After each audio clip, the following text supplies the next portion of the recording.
তোমালোকক বুজাই থাকোঁতে ভিডিঅ'টো কাট খাই গ'ল। চ' লাষ্ট ক্লাছত আমি এইটো গ্ৰাফ বুজি আছিলোঁ। এতিয়া তোমালোকে কম্বাইন গোটেইকেইটা প্ৰচেছৰ গ্ৰাফটো চোৱা। যেনে কনষ্টেণ্ট প্ৰচেছটো এইটো হৈ যাব, কনষ্টেণ্ট আইচ'থাৰ্মেলটো এইটো হৈ যাব, এডিয়াবেটিকটো এইটো হৈ যাব, আইচ'থাৰ্মেলটো এইটো হ'ব, পলিট্ৰপিকটো মাজত থাকিব, এডিয়াবেটিকটো তাৰ তলত হ'ব। আগৰবাৰ আমি এইটো আৰু এইটো কম্পেয়াৰ কৰিছিলোঁ হয়নে, এডিয়াবেটিক আৰু আইচ'থাৰ্মেলটো। পলিট্ৰপিকটো আইচ'থাৰ্মেল আৰু এডিয়াবেটিকৰ মাজত, আৰু কনষ্টেণ্ট ভলিউমটো এইটো হৈ যাব। তো পলিট্ৰপিকৰ লগত যদি গোটেইকেইটাক কম্পেয়াৰ কৰা, এনৰ ভেলুটো কি হ'ব কোৱাচোন পাম। পলিট্ৰপিকটো মানে P V N is equal constant হয়তো, এনৰ ভেলুটো যদি কম্পেয়াৰ কৰা তেতিয়া কি হ'ব মোক ক'ব পাৰিবা। P is equal to C হ'ব লাগিলে এনৰ ভেলুটো কি হ'ব লাগিব, এনৰ ভেলুটো P is equal to C হ'ব লাগিলে এনৰ ভেলুটো 0 হ'ব লাগিব। P V is equal to C হ'ব লাগিলে এনৰ ভেলুটো 1 হ'ব লাগিব। আৰু ইয়াতে এইটোৰ কাৰণে এইটোৰ ভেলুটো এনৰ ভেলুটো 1ৰ পৰা গামালৈকে ভেৰি কৰে হা, এইটোৰ কাৰণে।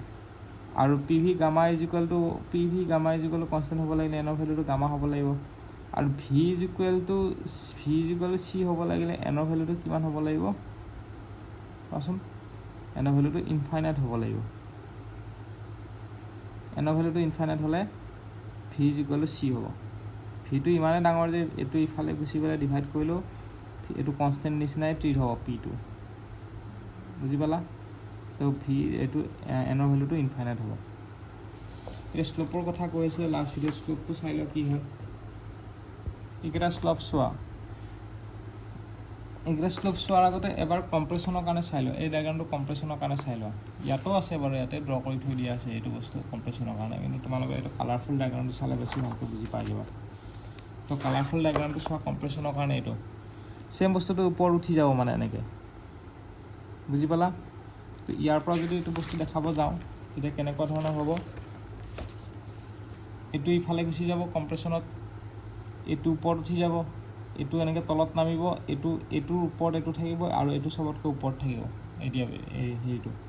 এডিয়াবেটিক। তাৰপিছত তাৰ ওপৰত এইটো চিধা কি হ'ব কনষ্টেণ্ট ভলিউমটো। তো কম্প্ৰেশ্যনত ইফালে থাকিব আৰু আইচ'থাৰ্মেল এক্সপানশ্যনত এইটো চাইডে থাকিব। ক্লিয়াৰ হৈছে। এতিয়া ইণ্ডিভিজুৱেল গ্ৰাফটোতো বুজি পাইছাই। আমি এতিয়া শ্লোপবোৰ চাম। ইয়াতে এইটো এনেকৈ ষ্ট্ৰেইট লাইন থাকিলে মানে কি শ্লোপ 0, বুজি পাইছা। এইটো হ'লে কি হ'ব শ্লোপ ইনফিনিটি, বুজিলা। আইচ'থাৰ্মেলত শ্লোপটো কি হ'ব, আইচ'থাৰ্মেলত আমি গম পাইছোঁ নহয় আইচ'থাৰ্মেল আৰু এডিয়াবেটিকত আমাৰ শ্লোপটো নিগেটিভ হয় বুলি। তো আইচ'থাৰ্মেলত আমাৰ শ্লোপটো কি হৈ যাব, D P by D V মানে D Y by D X, এইটো ৱাই হয় এইটো এক্স হয়। তো D Y by D X মানে D P by D V is equal to minus P V হ'ব আইচ'থাৰ্মেলৰ ক্ষেত্ৰত। এডিয়াবেটিকৰ ক্ষেত্ৰত কি হ'ব, D P by D V is equal to gamma minus P V হ'ব। তো আমি গম পালোঁ যে কিটো এডিয়াবেটিকটো গামা টাইমছ আইচ'থাৰ্মেল হয়। এডিয়াবেটিকৰ শ্লোপটো গামা টাইমছ আইচ'থাৰ্মেল হয়, আইচ'থাৰ্মেল প্ৰচেছিং, বুজি পাইছা।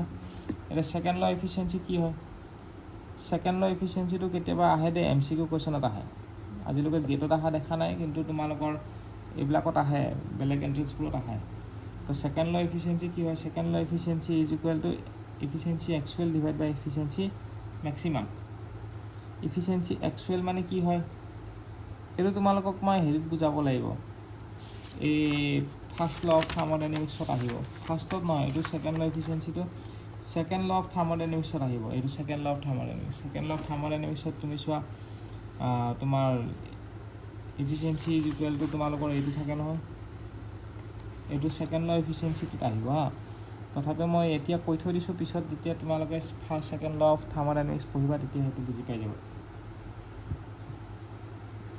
তো ছেকেণ্ড ল এফিচিয়েঞ্চিৰ মতে তোমালোকৰ efficiency actual divide by efficiency maximum. Actual হ'লে তোমালোকৰ হিট আহিব, Q H minus Q L divide by Q H, work net divide by Q H হয়নে। আৰু মেক্সিমাম হ'লে T H minus T L divide by T H, সেইটো হয়, বুজি পাইছা। সেইটো তোমালোকৰ এইখিনি ভিডিঅ'টো শেষ কৰোঁ, নেক্সট আমি কণ্টিনিউ কৰিম।